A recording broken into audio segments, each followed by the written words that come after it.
Hello, and welcome to our podcast, Within the Mist, a hidden place where we tell stories and analyze the likes of cryptids, ghosts, and other mysteries for our and hopefully your amusement. I'm your host, Gary, with my perfect wife and co-host, GoldieAnn. Hello, GoldieAnn. Hello, Gary. How are you? I am doing very well, and I'm ready to start celebrating the Christmas season. How about you? You're just starting? I What? started last month. Well, I'm doing some catch-up then. Okay. I mean, it is the Christmas season, and we get to present our very first Christmas special episode today.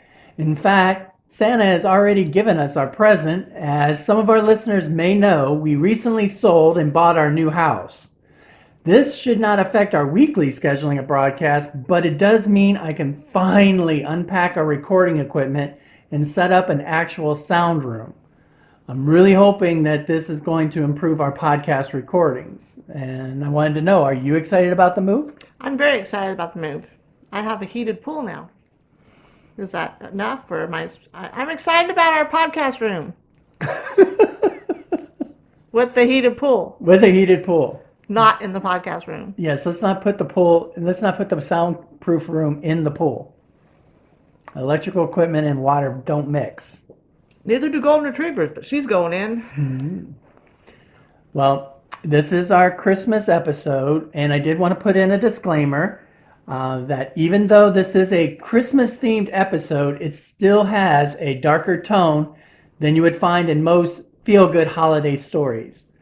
We're storytellers, and we've gathered information on some of our favorite mysteries about this holiday just to bring to you.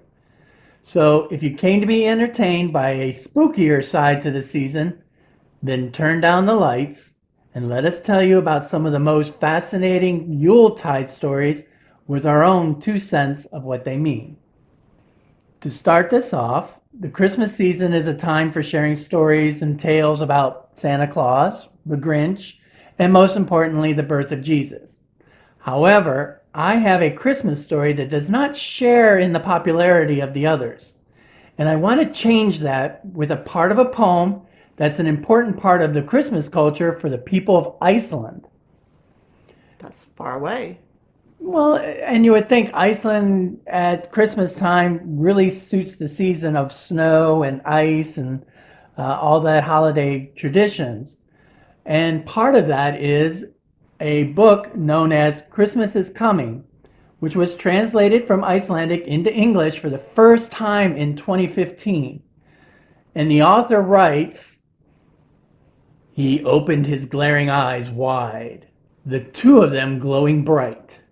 It took a really brave man to look straight into them. His whiskers, sharp as bristles, his back arched up high. The claws of his hairy paws were a terrible sight. He gave a wave of his strong tail. He jumped, and he clawed, and he hissed sometimes up in the valley, sometimes down by the shore. He roamed at large, hungry and evil, in the freezing Yule snow, in every home. People shuddered at his name. If one heard a pitiful meow, something evil would happen soon. Everybody knew he hunted men, but he didn't care for mice." So are you talking about a story or are you talking about our cat? This fits in with a lot of cats, but this might not be at the same level of 'Twas the Night Before Christmas, but this poem describes an enormous Christmas feline that prowls the country of Iceland. It peers into the homes to see if children received new clothes for Christmas. If they were not wearing new clothes when he saw them, he would swallow them up like mice, and he was known as the Yule Cat. Wow. Yes. Now, do you know anything about the legend of the Yule Cat? I don't, but I'm thinking some smart parent made this thing up so they could give their kid underwear and socks for Christmas. Does play into a lot of what I've read into it on my research. Because let me tell you, if I gave my child underwear and socks, they get furious. I'm betting that fits in with a lot of kids at Christmas time who want a Nintendo or Xbox, and they get a pair of socks. But the Yule Cat is is only defeated by children who are wearing new clothes. The legends of the Yule Cat were first passed down through oral traditions of the Middle Ages, in which Iceland was in the grips of freezing weather, averaging of a negative 30 degrees, and nights that lasted 20 hours a day during the winter. Oh, forget that. Well, the tales of the Yule Cat would be a popular topic as families kept together against the cold during all this darkness. The Yule Cat's name was Jólakötturinn. Yola meaning Yule, and Kötturinn meaning cat. He was described as an enormous feline monster with glowing red eyes and whiskers sharp enough to cut the skin. His claws were longer than a man, and he towered over the homes of the people he stalked, and his favorite prey were children. However, Iceland has no large predatory cat species. There's no lions or tigers or bobcats or any other such creatures. Wow. So it's pretty interesting that they would create a monster of a giant cat. In fact, Iceland has a vast collection of folklore during the holidays. The Yule Cat is not alone in the mythology of Iceland. So if we're going to talk about the Yule Cat, we kind of need to discuss the rest of his family. He is the pet of Grýla and the Yule lads. Okay, so the Yule Cat is a pet. Exactly. Okay. And his main owner is Grýla. Grýla is a female troll, often described with up to 300 heads, 15 tails, goat horns, long ears, and a beard. She was told in Norse mythology since the beginnings of the 13th century. Wow. Yes, so we have this giant ogre-like troll who is described as a parasitic beggar who walks around asking parents to give her their disobedient children in the older poems. Her plans could be stopped by giving her food or chasing her away. And she started out living in a small cottage, but she was forced out of town and into a faraway cave, which tends to happen when you're eating the villagers' kids. And it's pretty bold of her to go door to door saying, "Give me your bad kids." Did your child make an A today? Exactly. I can fix it. Well, Eat in fact, Grýla had the ability to detect misbehaving children. So during Christmas time, she came out of the mountains to search for her next meal in the nearby towns. She would devour children in a stew of naughty kids for which she had an insatiable appetite. According to legend, there was never a shortage of food for Grýla. To me, she resembles a lot of the stories you hear of Krampus in punishing the naughty children. Yeah, Krampus didn't have 300 heads. Well, no, the number of heads that Grýla had varied from story to story, but some of the more extreme ones, yeah, she had 300 heads. But normally, most of the stories, she was just a giant ogre or very ugly, monstrous woman who went around eating children. All right.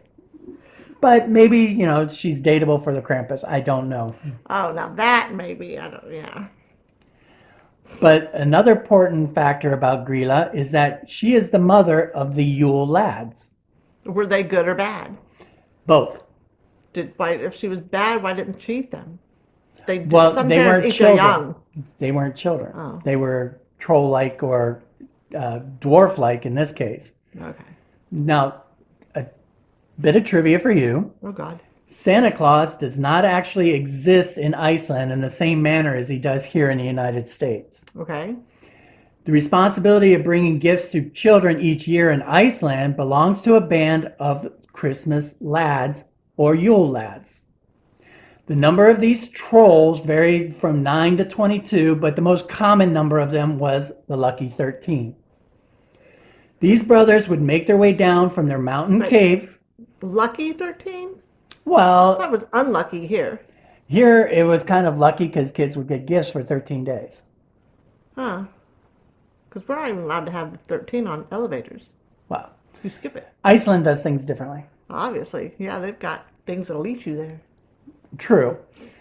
Now, as I was saying, these brothers would make their way down from the mountain cave home that they shared with their mother, Grýla, and they would come down one at a time during the 13 days prior to Christmas to leave small presents, and this has been ongoing since the 17th century. However, they would also cause a little mischief along the way. The Yule Lads were also named very strangely, much like the dwarves of Disney's Snow White. They were named in the manner of what they did. Whereas Disney had Dopey, Sleepy, Sneezy, the Yule Lads were named, for example, Window Peeper. And Window Peeper, the Yule Lad, did exactly what it says. He would look into the windows of Icelandic homes at night to watch the people gathered by the fire. Now, GoldieAnn, can you guess what Spoonlicker did to earn his name? Lick a spoon, maybe? Wow, you did study for this. Yeah, basically, while you slept, he would go sneak into the house and he would lick all the spoons in the home. Okay, that's gross. Yeah, so it would be really important to wash your utensils in the morning before you had your morning porridge. And each of the 13 of these guys had interesting names just like this. There was even one called Candle Eater, who basically would eat candles. He would sneak into your home and eat candles. Okay. So you have 13 of these Yule Lads that would sneak down to the villages. And in fact, the image of the Yule Lads changed during the 20th century. They began to be depicted more as wearing red clothes and had white beards. They basically looked like miniature Santa Clauses. And they would look more and more like the Santa Claus that we have here in the United States, just a bit smaller, and there would be 13 of them. Gnomes. Yeah, definitely. Definitely would fit into the same category as looking like gnomes. Nice. However, remember how you asked if they were good or bad? Right. When they first started, the early versions of these harmless trolls were not always just friendly mischief makers. The original versions of the Yule Lads were told of coming to scare children into being good. They would kidnap the misbehaving ones or those that cried too much. In fact, the stories of the early Yule Lads were so successful in frightening children that it had started a slight panic amongst villages of Iceland. It got to a point that there was a regulation issued by the government in 1764 stating that, quote, the foolish custom, which has been practiced here and there about the country of scaring children with the Yuletide lads or ghosts shall be abolished. Wow. Yeah, it got so good at scaring kids that the government had to step in and say, okay, you guys, you need to stop with the Yule Lads coming to steal children. But if it was working, they had good kids. I don't know that part, but I know why that it was stopped. Well, it was. I mean, what caused it to stop? There's what no was the documented last case. straw Well, the that broke 1764. the Yule Cat's back. Well, the Yule Lads back. Yeah. So after that point, the Yule Lads basically became good, or at least good-ish. They still caused a little mischief. They still licked spoons and stuff, but they also left gifts. Therefore, we now have a collection of 13 mean and nasty children of Grilla, who would eventually become 13 mischievous versions of Santa, leaving gifts but causing only small amounts of mischief. So now you have 13 Santas for Iceland. They're gnomes. I mean, I don't know. Are gnomes bad? No, not normally. Yeah. They're just small. They're little people. Yes. Little Santas. Exactly, and that's the way Iceland views it. They have 13 little Santas. It's kind of cool as long as they're nice. I don't do this whole scary mischief stuff. Well, if you think the scary stuff stops here, you're going to be surprised. Because I mean, I love scary stuff because Halloween is my favorite, but I've got to draw a line between Christmas and Halloween. I do watch Krampus though. I like Krampus. well, see, and then now we're talking about Grilla and the Yule Lads, but amongst this monstrous family, it was their pet, the Yule Cat, Jólakötturinn. The origins of when folklore about this cat began is difficult to trace because stories of it weren't even published until the 19th century, and it was kind of confusing as to why it's a cat. The first beginnings of the legends may have started with the tales of the Scandinavian Yule goat. I want a goat. Well, maybe you can try and get a Yule goat. A Yule goat goes back to the ancient pagan festivals and the worship of the Norse god Thor, who rode across the sky in a chariot drawn by two goats. Okay. And it was the responsibility of the Yule goat to travel across the land, to look in the windows, and ensure that people were properly celebrating the Yule season. Even today, it is the Yule goat that helps Santa Claus deliver presents Huh. in many of the Scandinavian countries instead of reindeer. Unfortunately, in Iceland, the populations of goats declined, and as fewer and fewer goats were seen in the country, the stories of the benevolent Yule goat began to diminish. Instead, the stories changed into those involving the terrifying Yule Cat. Now, cats in Iceland are very much more common as pets and as feral animals when compared to dogs. In fact, dogs were banned in the country in 1924 because of issues of forming wild packs and hunting livestock. You are required to possess a special permit in modern times to have a dog as a companion, Wow. whereas every family and every farm has a cat because of their benefit. In fact, many Norse mythology stories frequently portrayed cats. The Norse goddess Freya, the queen of the gods, traveled across the sky in a chariot pulled by giant flying cats. Wow. Meow. Meow.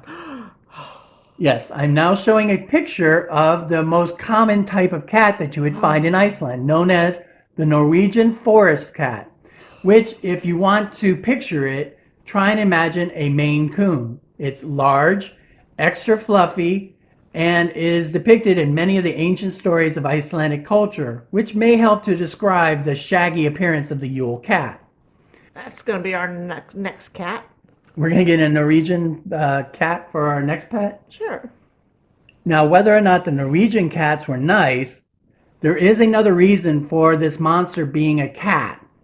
And it may be because there was a similar creature in Icelandic folklore, which was known as the Wasteland Cat or Ghoul Cat.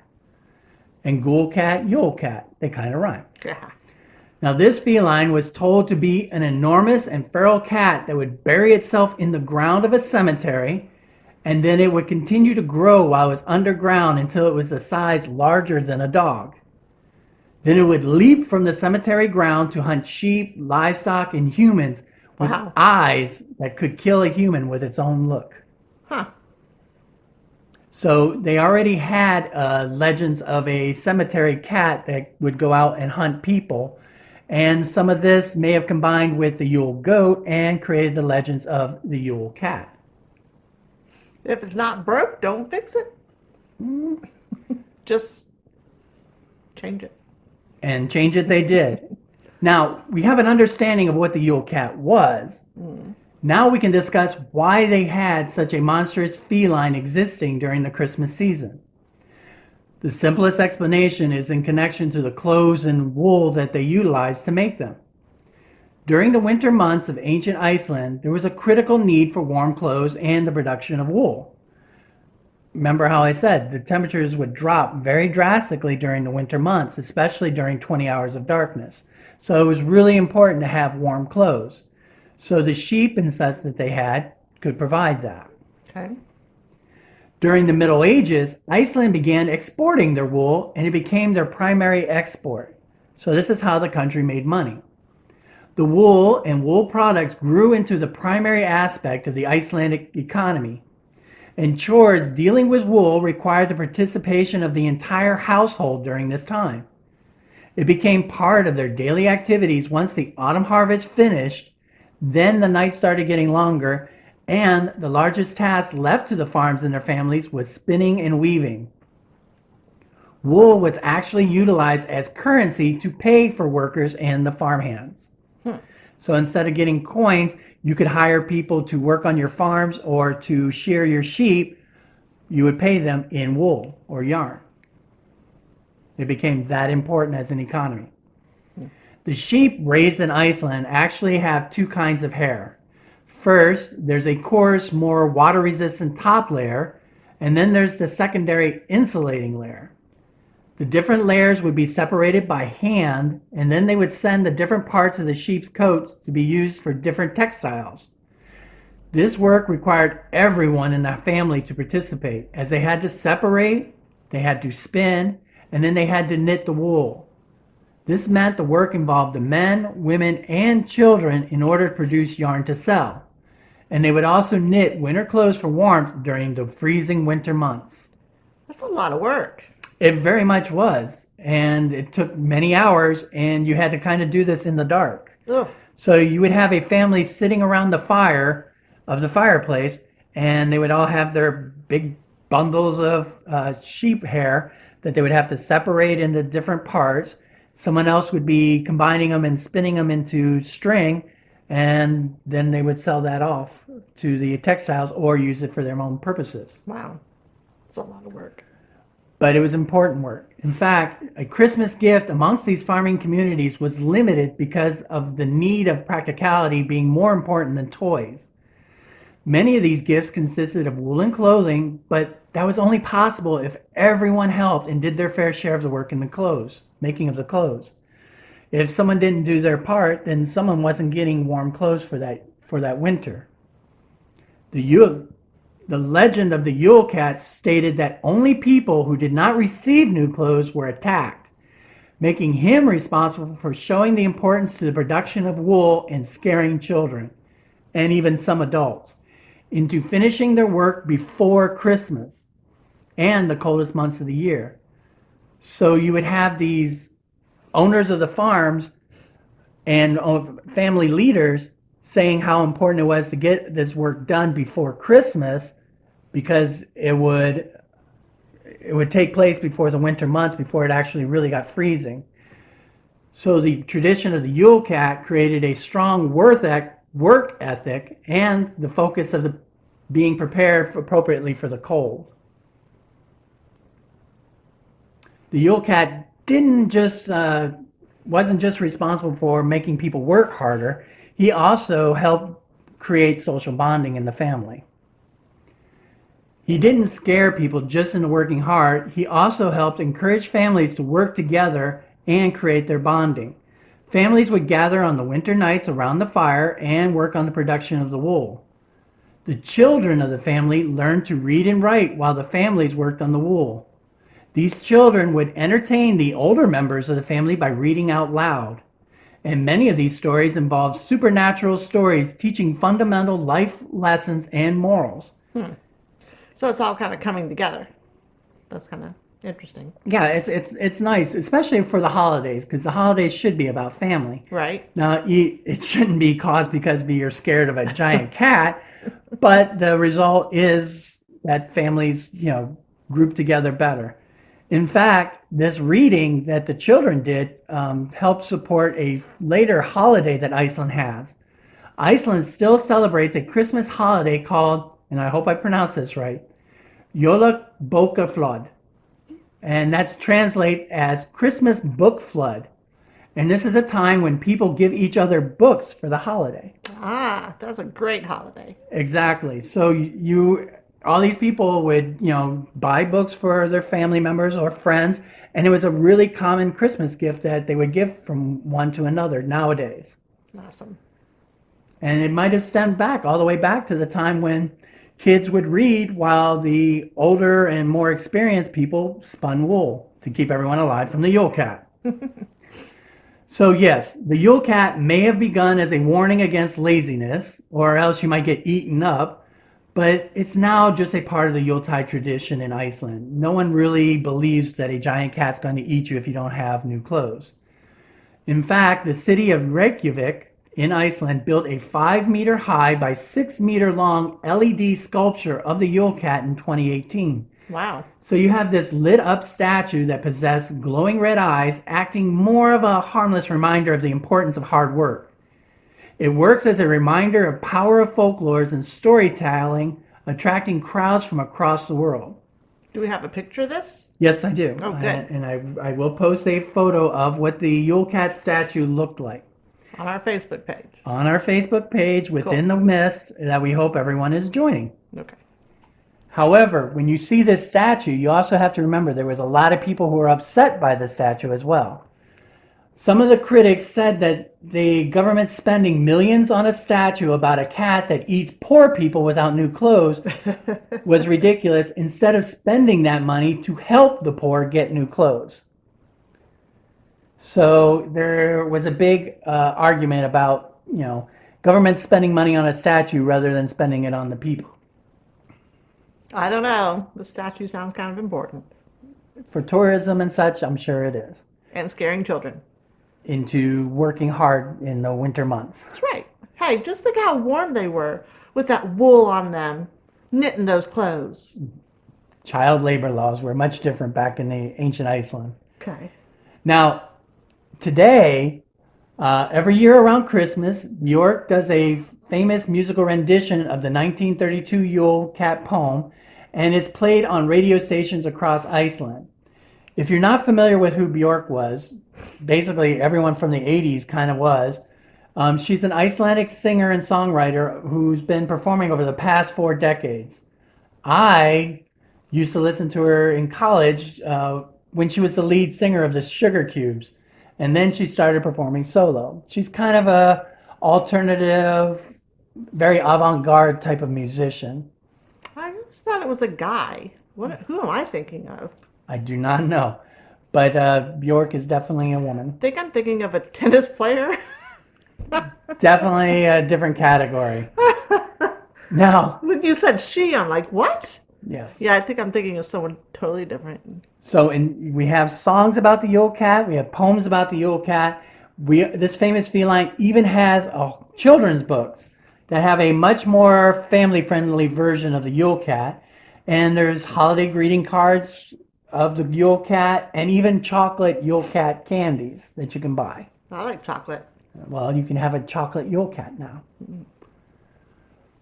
Now, one of the biggest reasons that I thought of doing an episode on the Yule Cat was because he's actually in the latest holiday film, The Christmas Chronicles 2, starring Kurt Russell and GoldieAnn. Oh, Yola is the giant snow leopard monster in the movie, and he's one of the primary antagonists, though he's a little bit different because he seems more interested in attacking Santa's reindeer rather than eating children without new Christmas clothes in the movie. But seeing him in this movie got me thinking about his connection to other Christmas movies. okay. So I'm going to talk about these and see if they ring some bells for you. Uh-oh.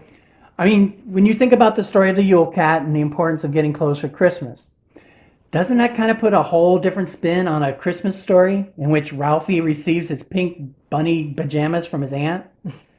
I mean, when you think about it, it is lucky for Ralphie that he didn't grow up in Iceland during the Middle Ages.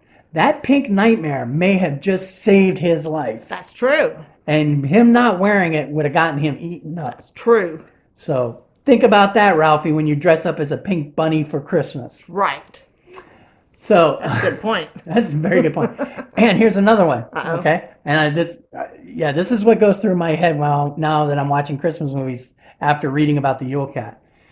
If you think about it, Okay. Buddy the Elf. Oh, no.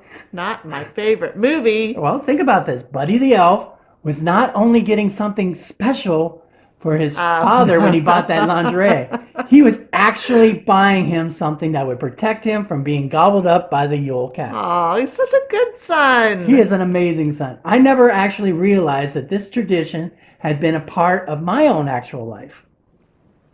Because I have always received Christmas pajamas on Christmas Eve as a child.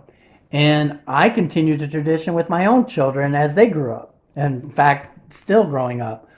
Every year, my children would get new pajamas for Christmas Eve as part of the tradition of protecting them against the Yule Cat. Oh, look at that. Yes, so subconsciously, I was preventing the Yule Cat from eating up my girls and even you, GoldieAnn. So when you open up that present from me and it's new clothes or new pajamas, you're welcome for me protecting you from a house-sized cat. Right. What a way to go.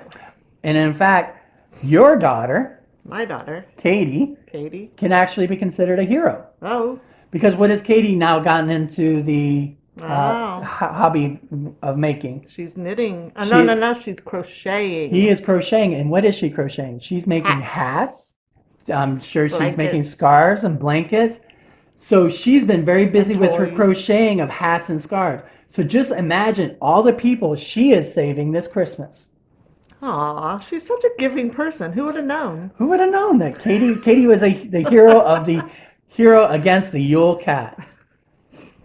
Now for some more interesting thing. Uh-oh. Okay. You were questioning if we were going to be talking about the Yule Cat or if we were going to talk about our own cat, Obi. Hubby. As I was researching about the Yule Cat, I did come across an interesting quiz on a website called theoccultsection.com. And it helps you determine if your cat is part Yule Cat. Oh, gosh. So I'm going to give you this quiz. Okay. And you, our listeners, please pay attention. Judge your cat. So consider these questions if your cat might have larger aspirations this holiday of being a Yule Cat. So question number 1. Okay. Does your cat chew on random objects or gnaw on your hands when you pet him or her? Yes. Yes, Obi, he never bites me. He only bites you. It doesn't hurt, though. No, but if he does, these are clear indications your cat is a hopeful contender for the Yule Cat crown. Wow. And gobbling up children later on. Question number 2. Poor Obi. Question number 2 is, Okay. Does your cat nest frequently on recently laundried clothes? Yes. Okay.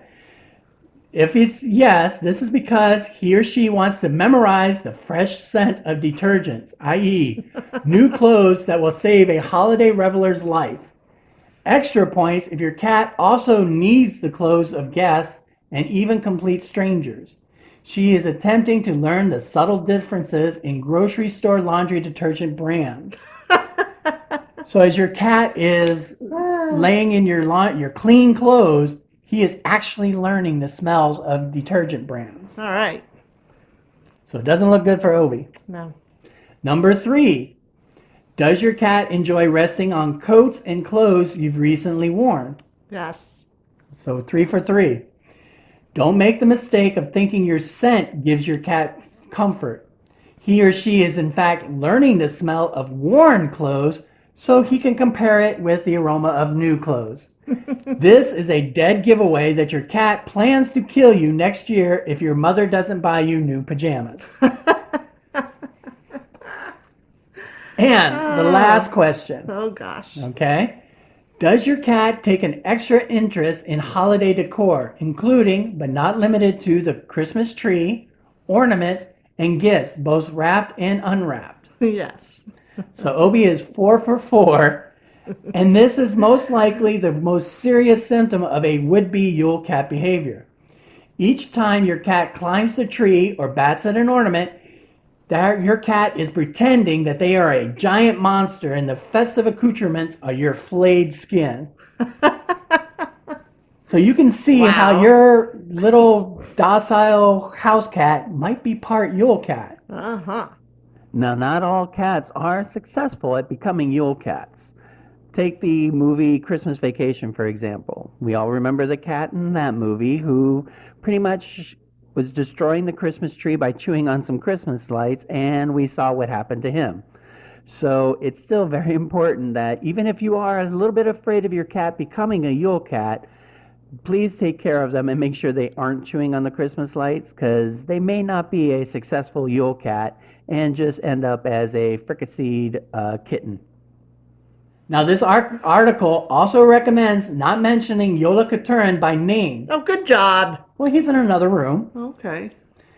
Because by saying his name, you're simply encouraging your cat. After all, anytime you tell your feline friend not to do something, that is precisely the thing that they will do.